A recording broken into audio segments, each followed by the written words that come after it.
Hello, everyone. Okay. Just a little bit. Just a little bit about myself to start this off.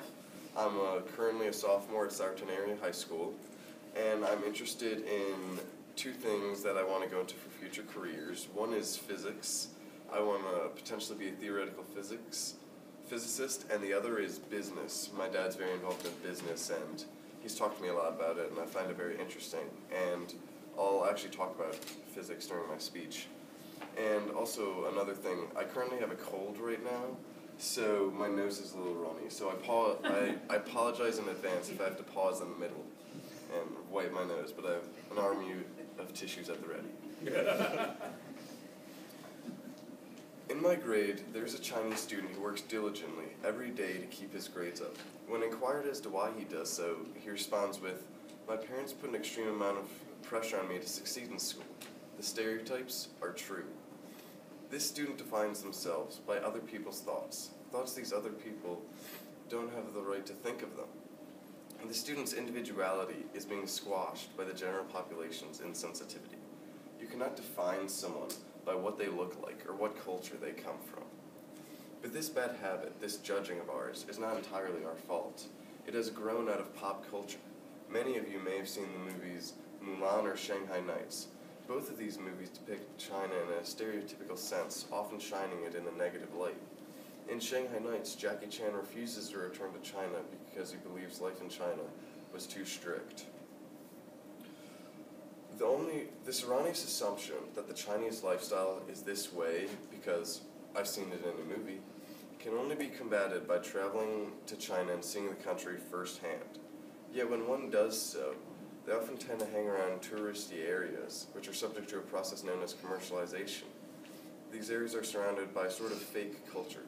Buildings and shops are set up here purely for profit, and if that means embracing stereotypes, that's what they'll do. In order to get an authentic experience, you must see the real people of China, not the fake front put on by tourist destinations.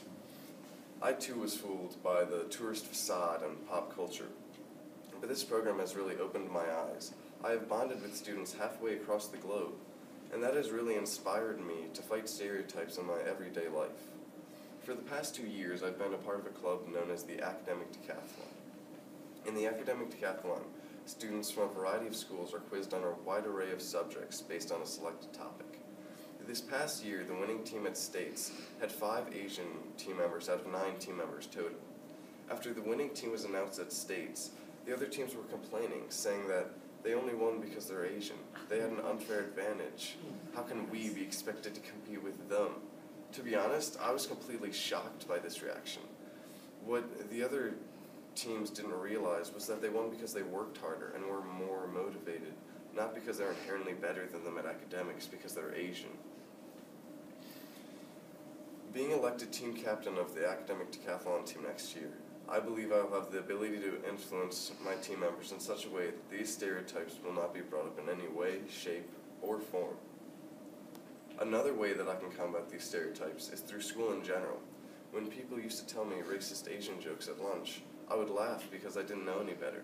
I didn't realize how offensive and inappropriate they can be. Now when someone tells me a racist Asian joke, expecting to make me laugh, I let them know that it isn't cool to do so. This program has taught me a lot of things. It has taught me to keep an open mind and to appreciate new perspectives. I've learned that diversity is key to success in the world today, for diversity brings about a multitude of perspectives that you may never have considered before. In fact, it is often perspective rather than intelligence that makes geniuses and people successful. As Julius Robert Oppenheimer, a theoretical physicist, put it, "There are kids playing in the streets today who could solve some of my top problems in physics because they have modes of sensory perception that I've lost long ago." Through this program, I've obtained a new perspective, and I can use this in future careers by being able to examine problems from different perspectives.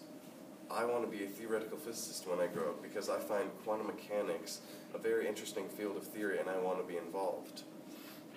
New perspectives are absolutely crucial to the expansion of this field of theory in particular. In fact, Albert Einstein, one of the greatest physicists of all time, who Jonathan brought a quote from, refused to believe that quantum mechanics was actually a legitimate field of theory, and outright refused to be involved. It was his perspective rather than his intelligence that kept him from investigating this field of theory and possibly revolutionizing it, much like he has classical physics with the theory of relativity. This is why traveling to China is so important to me. Being in this program has given me a new perspective, but traveling to China can give me so much more. It is one thing entirely to understand one's frame of mind, and another to live it from dawn until dusk. This will also help solidify my stand against stereotypes. When you remove stereotypes from your mind, they often fall right back into place because there's nothing to fill their spot. By traveling to China, I will be able to fill this with a more positive and more accurate representation of China and its culture.